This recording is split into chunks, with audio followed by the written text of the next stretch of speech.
Hey, Kevin Thomas back again with Level 10 Real Estate Group, powered by Keller Williams, Coastal Area Partners, with some more real estate frequently asked questions. And the question that I'm going to tackle today is the home inspection. And furthermore, what to expect from a home inspection. So, the day of your home inspection is going to last between, I would say, an hour to 3 hours, depending on how big your home is, how many things need to be checked and inspected. But on average, about 90 minutes is what I see a home inspection lasting.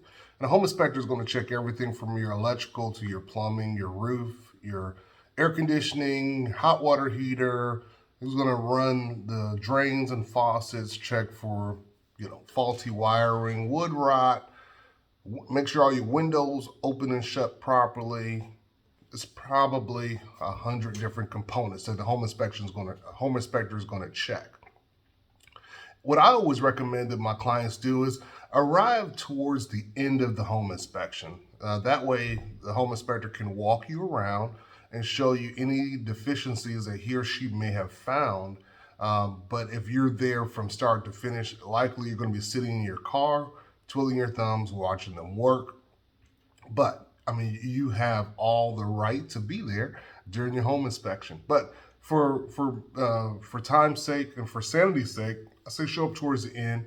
That way, they can show you everything they found and explain in further detail, and even show you things to watch out for or consider later. If you're not able to be at home inspection, no worries. They still send you a comprehensive report at the end and are available for phone calls afterwards. And the comprehensive report has pictures, color photos of everything that they found. So rest assured, if you're not able to be there at all, it's going to be done just like you were sitting there.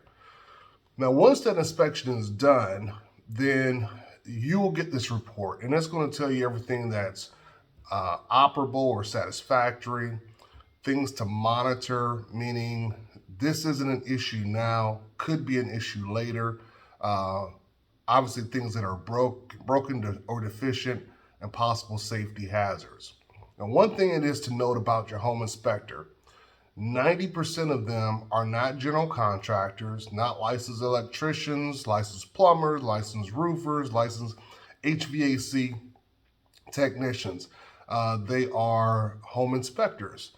They go through training, they get a manual, they have access to resources, but more than likely they haven't done particular parts of building a home. They do know what's up to code, what was up to code when that home was built, because they can look those things up through their resource tools. So likely you're going to have an inspector that's going to run across something that says, I'm really not familiar with this. So they're going to make a recommendation, have a licensed contractor, licensed electrician, plumber, roofer, HVAC technician, look up this further and assure us that it's not an issue or not a potential issue.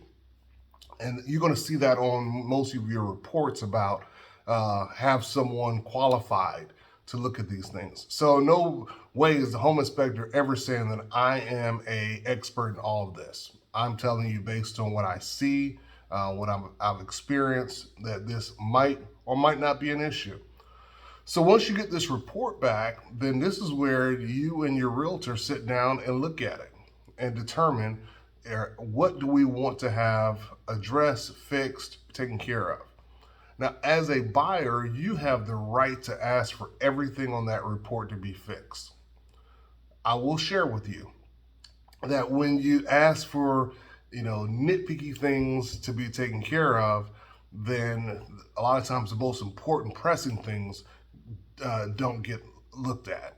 So I always suggest we look at things that are broken, unsafe, inoperable first.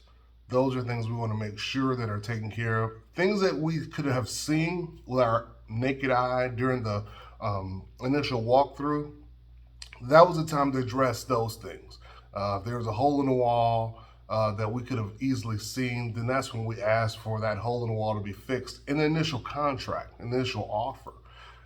If there was a broken window that we could have seen, we asked for that to be taken care of.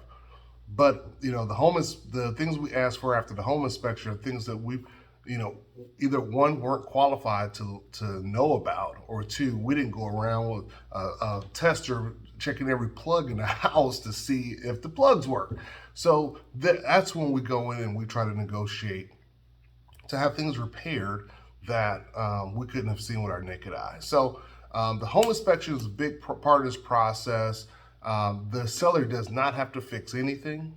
They can deny everything.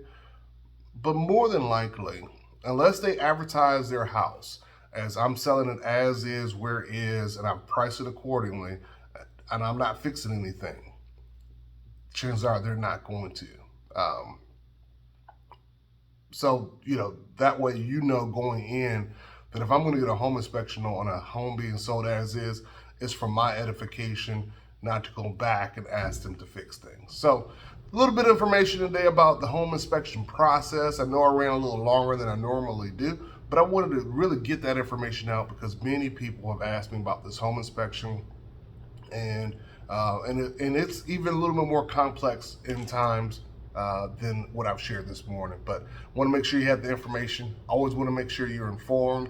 This is Kevin Thomas back again with Keller Williams Coastal Area Partners and Level 10 Real Estate Group servicing the Savannah, Georgia area. Give us a call at 912-980-6153. It's 912-980-6153. Check us out online at level10realestategroup.com.